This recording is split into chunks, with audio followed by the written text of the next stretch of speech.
On accueille Laura, on accueille Monsieur Jaffré et Monsieur Servat autour de cette table. On commence avec vous, Alex. 44e cérémonie des Césars ce soir. Oui.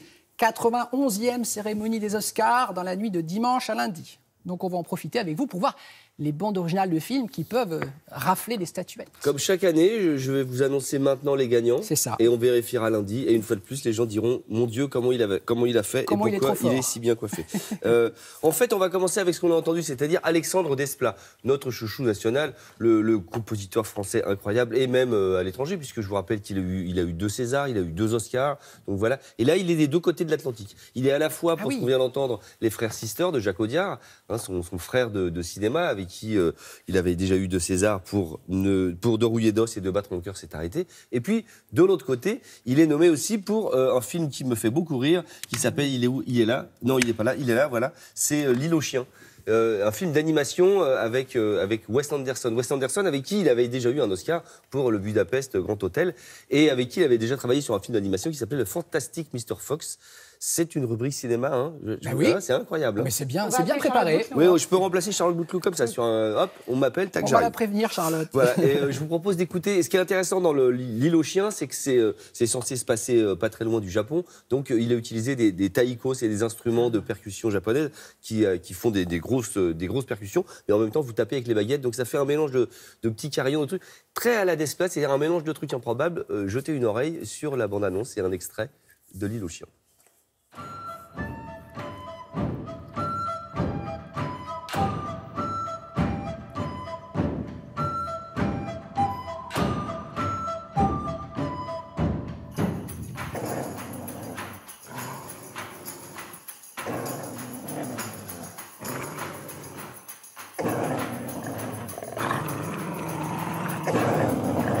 Wait a second.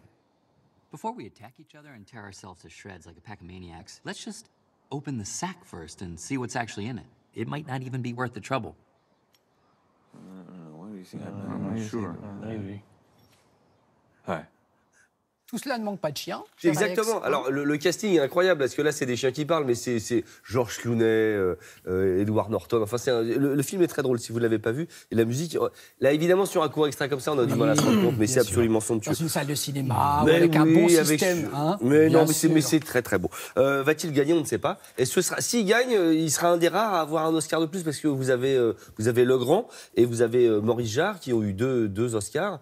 Peut-être qu'il en aura plus que 2, on ne sait pas. On saura ça dimanche. Bien sûr. On ne sait pas. Bon, ensuite, les Césars, je continue avec notre chouchou, hein, le film qu'on adore, avec Laura. Je ne sais pas pourquoi j'arrive pas à retrouver. Ah oui, c'est là. Avec Guy. Guy. Alex Lutz. Voilà, Alex Lutz. Et avec le travail de Vincent Blanchard et Romain Greffe, 2 Rouennais que j'aime beaucoup. Ils sont des camarades talentueux qui ont réussi à refaire des chansons, on dirait du Claude Sardou et du Michel François. Vous voyez ce que je veux dire? C'est-à-dire qu'un truc improbable on se dit, mais on l'a déjà entendu cette chanson, c'est pas possible et tout. Alors que non. Et en plus, ils arrivent à vraiment faire années 60, années 70. C'est-à-dire qu'en plus, il y a une évolution dans les chansons et dans l'écriture et dans les paroles. Le film, en fait. Hein. Mais ouais, c'est absolument génial. Un petit extrait de Guy, justement. Te souviens-tu, notre chanson d'autrefois? Notre refrain faisait dadoudi-douda. Nous le chanterons encore. Pour que notre amour soit plus fort, que le monde entier le sache alors. C'est notre chanson, mon cœur, qui nous remplit de bonheur. Ah oui, c'est vrai qu'on est plongé dans la décennie, là, directement. On 70. Non, oui, c'est ça, c'est ça. Non, le film est remarquable, mais leur travail est vraiment... Moi, j'aime beaucoup. Bon, voilà, je dis ça. S'ils gagnent, je leur ai dit. En tout cas, bien sûr.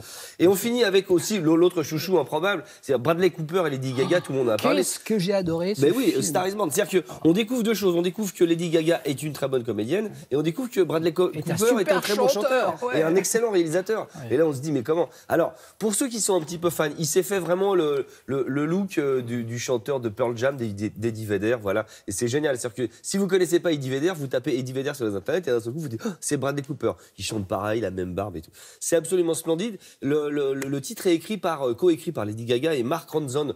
Mark Ronson, c'est le garçon qui travaille avec Bruno Mars, etc. C'est un mec en qui tube sur tube depuis une dizaine d'années, qui avait travaillé avec Amy Winehouse. On me dit qu'il faut que j'envoie. Oui, quand on fait ça, le geste, ça veut dire qu'il faut que j'envoie Vas-y, regarde. Vas-y, envoie le truc.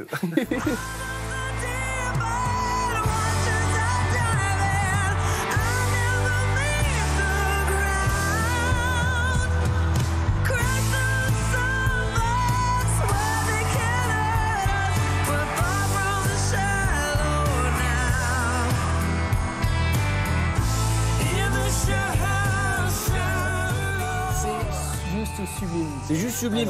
Les autres nommés au César, parce qu'il y a Antoine Sanko, on peut pas parler de tout le monde. Camille Basse pour En Liberté, c'est vachement bien. Vincent Blanchard, Roman, on en a parlé. Pascal Sangla et Grégoire Hetzel pour Un amour impossible, c'est vachement bien. Enfin voilà, tous ces gens-là ont beaucoup de talent. Sinon, ils ne seraient pas en train de faire ce métier. Ah non, évidemment. Merci beaucoup, C'est moi. Alex.